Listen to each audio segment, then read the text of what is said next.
what's up guys? Welcome to the Inside Out. Thanks for checking it out. We are going to switch it up a little bit this week, and instead of footage of workouts and training from camps and clinics and all that sort of stuff, we are going to do sort of a question and answer. We've been getting a lot of questions from players and coaches and parents on social media and through email. So there's a couple questions that have been pretty common.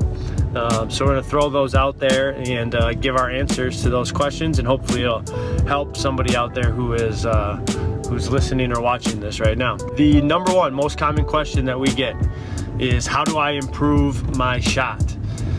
And obviously that varies from individual to individual. Each player has their own shot, and what they should do to improve or work on is personalized to that player. But in general, without ever seeing you shoot the basketball, there are a couple things that you can really focus on that will improve your ability to make shots. The first thing is balance. So you want to make sure you're pretty much straight up and down.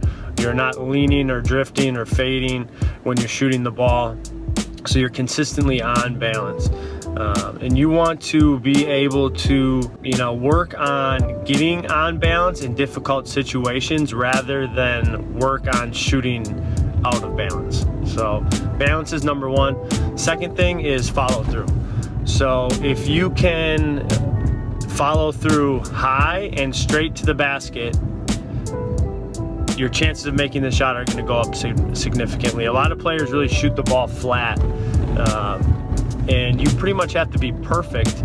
If you're shooting the ball flat and you want it to go through, you have pretty much zero margin of error. Where if we get a little more lift on it, get the ball up in the air, and we're shooting the ball straight, our percentages are going to go up pretty quick. So those are two things that you can key in on that really help your shooting percentages. Second most common question is, how do I improve my ball handle or my dribbling?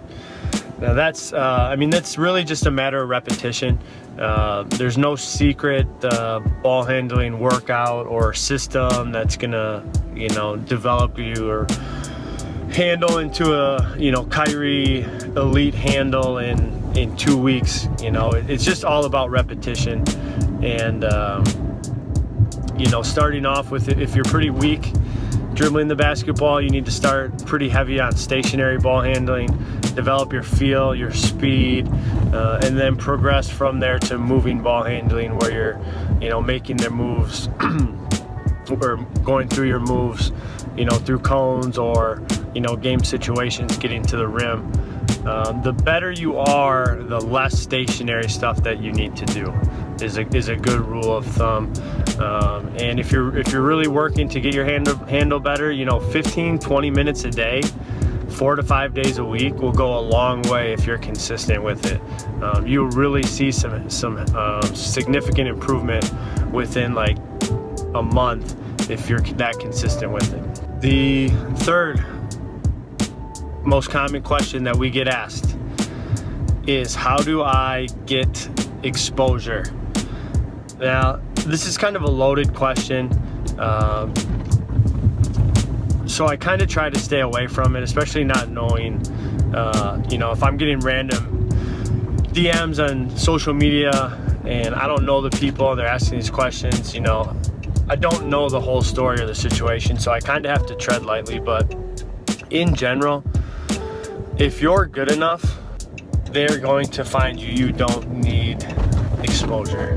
Like, if you're playing AAU basketball, and just that in and of itself, there's so many tournaments, there's so many events. Like, if you're good enough, coaches are gonna find you, and you don't need to be going to these exposure camps and clinics and stuff. Like, a lot of those are just, they're just money schemes. And from the coaches that I've talked to, at the D1, especially D2 level, they don't even look at the flyers that they get sent from these showcase events for the most part, unless they have a good relationship with the person that's running it. They don't even look at them. So be wary of those, and just really, I think the main thing is just keep getting better. Like, keep improving your skills and don't worry about exposure, just worry about getting better. Worry about the process, and you'll be fine. It'll all take care of itself.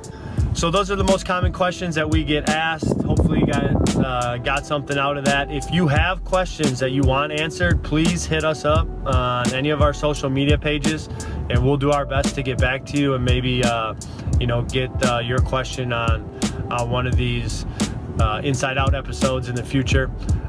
So all of our stuff is Train Thrive 3, Facebook, Instagram, Twitter, and YouTube is Thrive 3. So any questions, let us know, and thanks for watching.